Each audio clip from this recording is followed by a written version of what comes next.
บุญกองเข้าติโอ้มื้อแท้เลยแม่นบ่มื้อนี้โอ้ดอไปไดลงหมู่บกหมู่บุญนำเพิ่นแลไปแล้วโอ้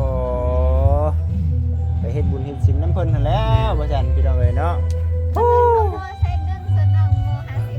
บ่โอ้ยเอาซ้ำเฮาหมู่ได้เนาะเอาซ้ำเฮาเฮ็ดได้ตามบุญน่ะมันเอาตามกำลังเฮาเนาะเฮามีหน่อยก็เฮ็ดชมน้อยเนาะถ้าหากตามกำลังแม่นถ้าหากว่าเฮ็ดเกินกำลังน่ะมันสิเป็นบาปแล้วบาดนี้ บ่ได้บุญซ้ํติ บาปตัวเองนี่แหละเนาะใส่เบิดแล้วบัดจมน้ำหลังบาดนี่ฮะนะมันสิบาปแล้วล่ะเฮ็ดตามกำลังเอา เบิ่งใครเบิ่งเพื่อน เบิ่งดูหั่นล่ะอ่ะลองโอ้เบิ่งเด้อใช่น่ะลองไข่เบิ่งดูอึ๊บเด้อลมจุกบาดนี่สำเร็จพี่น้องเอ้ยเนาะเบิ่งเด้อลมปองเด้อ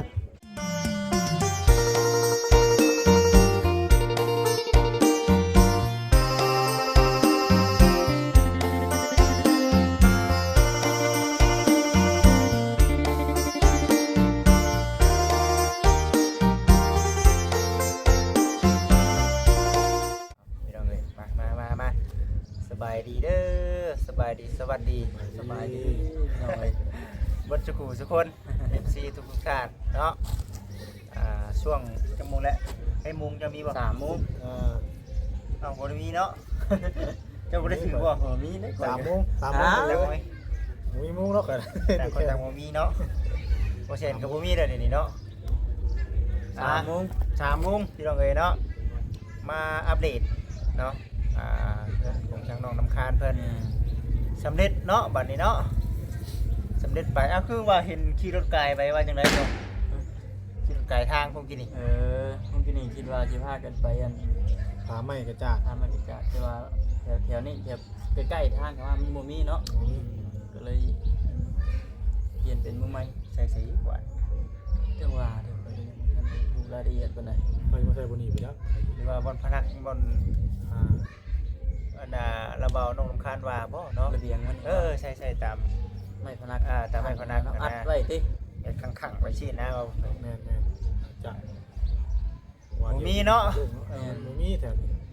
ถือว่ามาอัปเดตพี่น้องเลยเนาะมาอัปเดตในเรื่องประตูน้ำแน่ เฮามามื้อนั้นน่ะยังบ่ทันได้แล้วเนาะกำลังเฮ็ดมื้อบอกคำกับว่าจิตมา2 คนมื้อนั้นนะ ไปจักแบบครั้งแรกได้นี่ ครั้งแรกบ่รู้ว่าไผ ฮะ รู้ว่าไผ จักแหล่ เจ้าชายไล่แรงไผ ฮู้กันเลย ไม่ได้เบิ่งเนาะ บ่ได้เบิ่งเนี่ยนะ เป็นหยัง น้องสาวของพี่เต๋ว น้องสาวของสาวเต๋ว น้องสาวของสาวเตล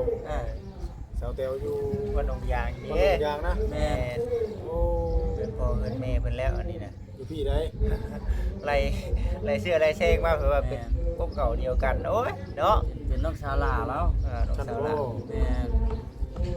เปิดบริ ทำมาเทื่อนึงตะกี้ก็ยังบ่ทันได้ฮู้จักดอกเนาะพอมารอบ2รอบ3จังฮู้แน่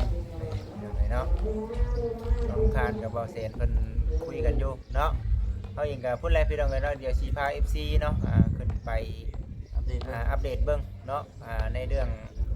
เพิ่นซานลานเป็ดพี่น้องเนาะเดี๋ยวให้ทางเบาเซนเพิ่นไปเบิ้งก่อนเนาะ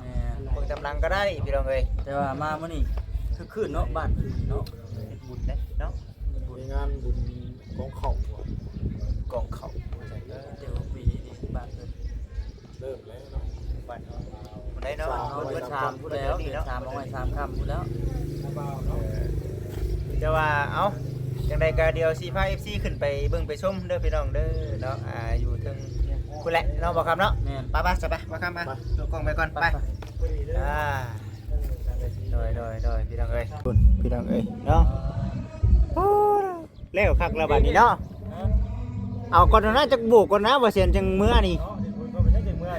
ย้อนกันดิจักบาท เป็นบุญกองเข้าบุญกองเข้าเป็นบ่บุญกองเข้าติยังบ่ฮอดเดือน3นะบัดสบายดีแล้วบ่แม่นบ่ โสดเถื่อดิ เดือนอะไรมาดิเดือน คักเลยบัดนี้เนาะ น้ำแล้วอยู่ เสาเป็นกระไทยไม่เด้ เสริมเสาบ่คักอยู่เนาะตัวนี้เนาะ เสาไม่จิกจำเล่น คักอยู่เนาะหลอน สาวตัวนั้นก็แม่นนี่กัน เสานี่แบบดูได้ตลอด เกณฑ์เนาะ ล้วนเลย อืม มือยังมาใช้กับมาอัปเดตเบิ่งประตูนี่แหละ โอ้ยสำนี่ก็ ทางระเบาทางของเพื่อนเพิ่นกันเอาซื้อเครื่องมากอะเพิ่นก็เฮ็ดให้โลดสินะ อยากให้เนาะอยากให้ได้เนาะ เร็วเนาะ เพิ่นก็เฮ็ดให้อยู่ อย่างว่องไวเลย คือเนื้อผ้าและซื้อมาเพิ่นก็ให้สินะ ที่แต่บ่มีอุปกรณ์ให้เราเนาะ แล้วมีเครื่องมีหยังเพิ่นก็เฮ็ดแล้วบัดนี้คือได้ที่อยู่ที่นอนนั่นแหละบัด ที่อยู่ที่นอนเนาะโอ้ สาดปู สาดปูสาดเชื่อมอนพระพรหมพระเพ เสื้อนะเพราะว่ามื้อนั้นสิมีผ้านะมีอยู่ผ้า อืม ผ้านะเพราะว่าทางพื้นบ่สิเพิ่นซื้อมาให้ได้มื้อนั้น เกียมเลยนี่เนาะเกียมแบบว่าอันน่ะขึ้นเลยนี่เนาะ นะ เกียมขึ้นเลยเนาะบัดนี้เนาะ ประมาณก็ว่าปีใหม่นี่แหละ ดีไหมคือ เลย ถามว่าผมช่วยจังว่าเพิ่นจะไปบุญได้บ่จักกันน่ะ ไปบุญได้ไปสบายเบาบุญเผยขึ้นไป บ่ได้เฮ็ดจังนี้น่ะ ฮะ มันสิเฮ็ดบ่ได้บุญ สิไปแล้วบ่ ไปแล้วบ่ เจ้าก็สิลงไปแล้วบ่แล้วก็ค่า บุญเสียงเพลง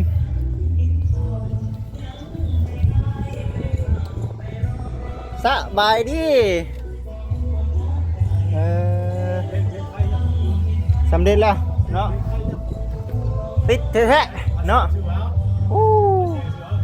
เพลง เสียงบ่ พี่น้องเอ้ยให้เปอร์เซ็นต์นะไปบอกให้ปิดนี่ไปเปอร์เซ็นต์เอาเพิ่นกำลังม่วนเนาะเพิ่นกำลังม่วนมาถึงมื้อถึงยามวัน เนาะ ยังก็บุญกองเข้าติโอ้มื้อแท้เลยแม่นบ่มื้อนี้โอ้ดอกเป็นไดลงหมู่บกหมู่บุญนำเพิ่นแลไปแล้วโอ้ไปเฮ็ดบุญเฮ็ดศีลนำเพิ่นนั่นแหล้วว่าซั่นพี่น้องเอ้ยเนาะบ่โอ้ยเอาซ้ำเฮาหมู่ได้เนาะเอาซ้ำเฮาเฮ็ดได้ตามบุญน่ะมันเอาตามกำลังเฮาเนาะเฮามีหน่อยก็เฮ็ดชมน้อยเนาะถ้าหาก ตามกำลัง แม่นถ้าหากว่าเฮ็ดเกินกำลังน่ะมันสิเป็นบาปแล้วบาด บ่ได้บุญซ้ํติ บ่ บาปตัวเองนี่แหละเนาะใส่เบิดแล้วบัดจมน้ำหลังบาดนี่ฮะนะมันสิบาปแล้วล่ะเฮ็ดตามกำลังเอา เบิ่งใครเบิ่งเรื่อง เบิ่งดูหั่นล่ะอ่ะลองโอ้เบิ่งเด้อใช่น่ะลองไข่เบิ่งดูอึ๊บเด้อลงจุกบาดนี่สำเร็จพี่น้องเอ้ยเนาะเบิ่งเด้อลมปองเด้อเนาะปัดกวดเรียบร้อยแม่นบ่ล่ะไอ้คัดมา เดือนใหม่นี่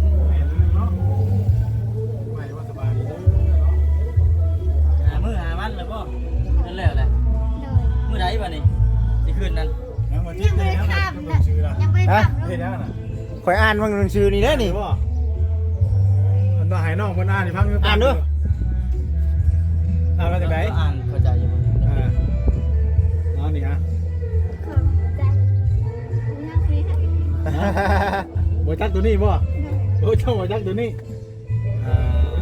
FC หั่นแหละกฎหมายของเพิ่นเป็น FC พี่น้องเอ้ยเนาะFC ทุกท่าน ที่บ่ได้เอ่ยน้ำ เอ้ยเด้อพี่น้องเด้อเนาะเรียกจังมื้อแล้วนี่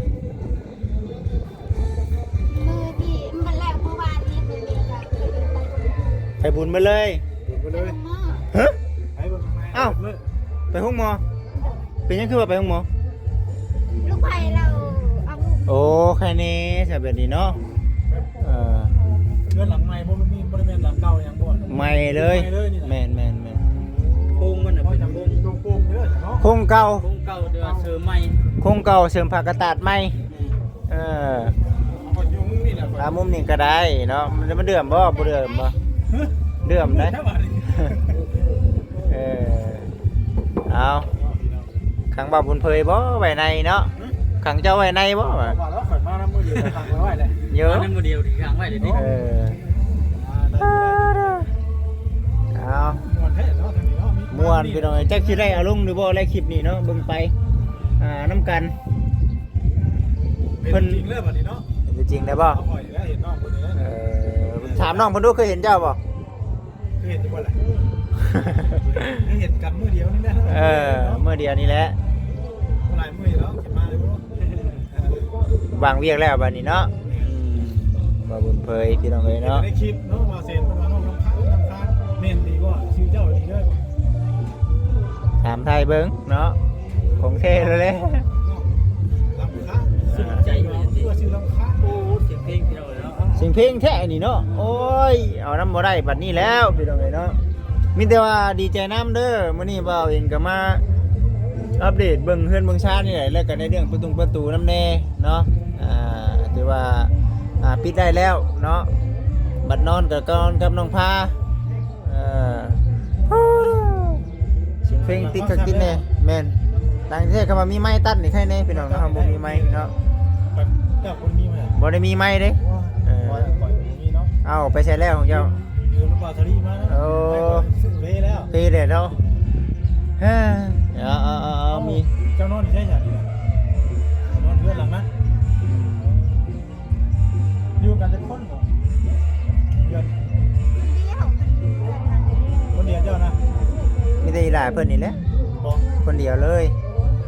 ชุดกลุ่มลุ่มคือแข่หางกุด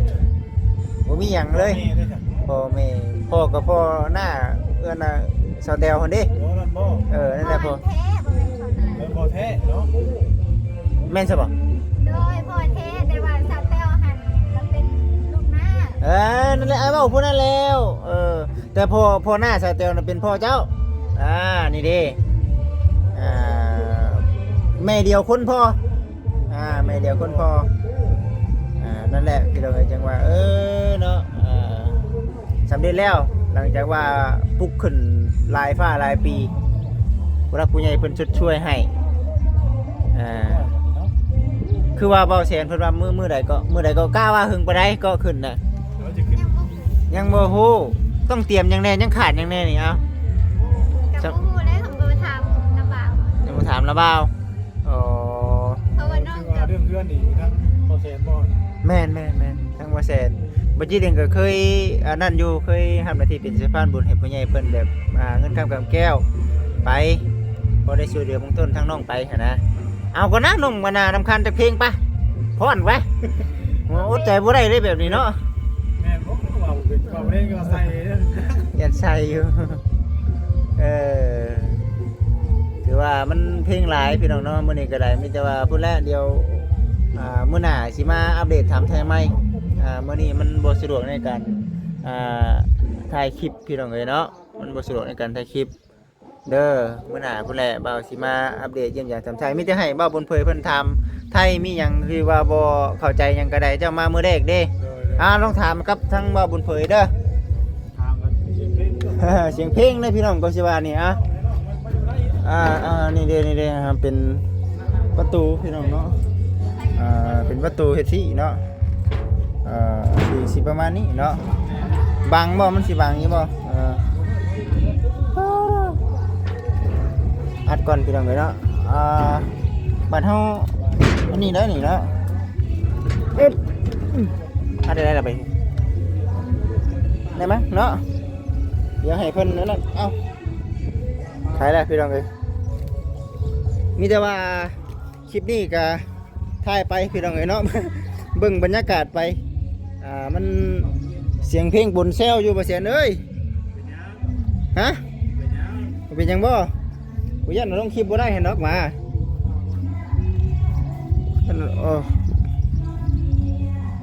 พี่น้องเอ้ยเนาะเบิ่งไปนำกันเบิ่งโซนนี่ก็ได้พี่น้องเอ้ยเนาะ เดี๋ยวสิพา FC มาเบิ่งโซนนี้เนาะถือว่าสำเร็จไปพี่น้องเอ้ยเนาะเสียงเพลงสนั่นบันไหวมีแต่ว่าฝาก FC ทุกท่านคอมเมนต์กันเข้ามาเด้อพี่น้องเนาะมีหยังก็คอมเมนต์กันเข้ามาเพิ่นแล้วเดี๋ยวเบิ่งสักมื้อก่อนเนาะสิได้อัปเดตให้กับ FC ได้เบิ่งได้ชมในเรื่องการมื้อขึ้นมื้ออยู่เพราะว่ายังประเภทพวกศาสตร์แน่เนาะผ้าห่มผืนนอนหลายอย่างในแนวอยู่หั่นแหละพี่น้องเอ้ยเนาะให้น้องเพิ่นมานอนอยู่เพื่อนเพิ่นจ้าประสันพี่น้องเอ้ยเนาะเป็นมูลมังของทางพ่อกับแม่เนาะมูลมังของพ่อกับแม่เนาะที่เฮ็ดให้เนาะหาลูกเนาะหาที่ทางนี่ก็แม่นเนาะน้องสำคัญต้องเป็นคนดูแลพี่น้องเอ้ยเนาะคันว่าน้องเพิ่นสังครอบสังครัวออกจากบ้านจากเคือนนี่คือว่าหั่นแหละเนาะที่ดินตอนนี้ก็เป็นของผู้อยู่เนาะผู้ไปก็บ่ได้แล้วพี่น้องเอ้ยเนาะนอกจากว่าเจ้าสังครอบสังครัวเนาะอยู่บ้านเนาะจังสิได้นะพี่น้องเอ้ยเอาคือสิประมาณนี้แหละมีแต่น้องลำคาญเนาะกับทางน้องพาแน่เป็นว่า2คนที่มานอนอยู่นี้เนาะเรื่องคุมอยู่คุมกินแต่ตอนนี้ปัจจุบันนี่ก็ยังอยู่กับทางนาบ่าวเนาะในการเหตุการณ์ทำนี่ก็ยังอยู่กับนาบ่าวอยู่กับอย่างเป็นนั่นเองพี่น้องเอ้ยเนาะยังน้อยอยู่แต่ว่าอย่างไรก็เบิ่งแย่งกันไปนั่นแหละพี่น้องเอ้ยเนาะไปเสียเนาะบ่เสียเอ้ยคือสิประมาณนี้แหละเฮาเนาะสิได้ขอตัวจบคลิปก่อนเนาะป้าเอาสบายดีสบายดี โอเคพี่น้องเอ้ยโอเคเด้อสบายดี